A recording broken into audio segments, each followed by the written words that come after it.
Welcome to our channel. If you're experiencing issues with Udemy videos not playing, follow these step-by-step instructions to resolve the error and get back to your learning. Step 1.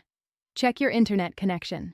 Open a web browser and visit any website to confirm your connection is stable and working properly. Step 2.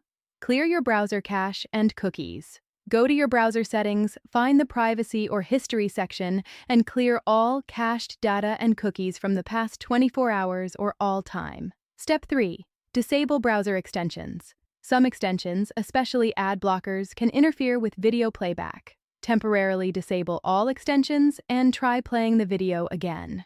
Step 4. Update your web browser to the latest version. Visit your browser's official website or check for updates in the settings menu. Step 5. Try a different browser. If the issue persists, switch to Chrome, Firefox, Safari, or Edge to see if the problem is browser-specific. Step 6. Check Udemy's system status page to ensure there are no ongoing outages or maintenance affecting video playback. Step 7. Log out of your Udemy account completely, then log back in with your credentials to refresh your session. Step 8. If none of these steps work, contact Udemy support directly through their help center with details about your device, browser, and the specific error message you're seeing. Don't forget to like this video and subscribe to our channel.